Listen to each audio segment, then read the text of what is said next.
Sometimes the pump will need to be back flush so that it doesn't run too high a pressure. Need to get a new gauge on this, but if the gauge is above about 30 up toward 32 psi, typically like to try and backwash the filter. So in order to do that, just come over here, unplug the main pump,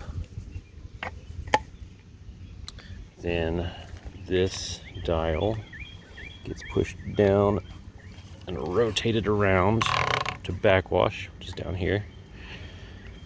You have to make sure it's unplugged before you can turn this, otherwise it'll mess up the internals.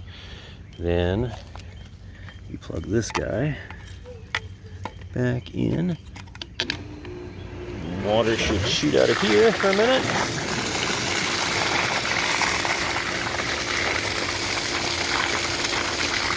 Kind of got a sight glass right here, kind of see how gross things are.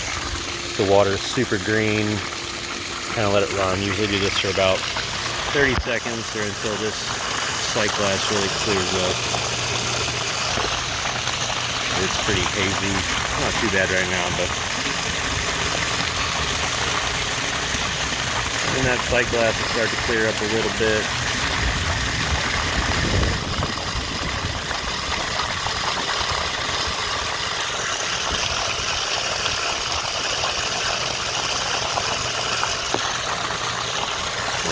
Too bad, it's a little cloudy, but it's fine. We don't want to waste too much water. So then, this thing, I need to tighten that up too. Stays up.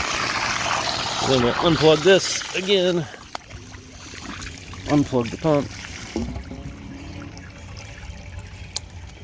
I'll get this adjusted here so that the thing doesn't fall too much.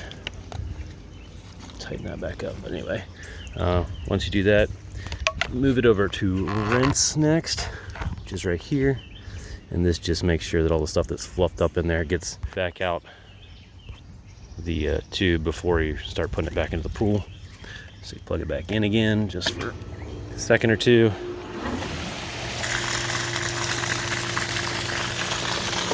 That should clear up really good, and at that point unplug this one more time. And then we move it back to the filtration section here. And we plug it in one more time. And this shouldn't have to be done too often. Usually just once that PSI gets up there. And as long as the pool's clean, you can usually go for at least a week, week and a half before that pressure will start to build up again if it's not filtering a whole lot of stuff out.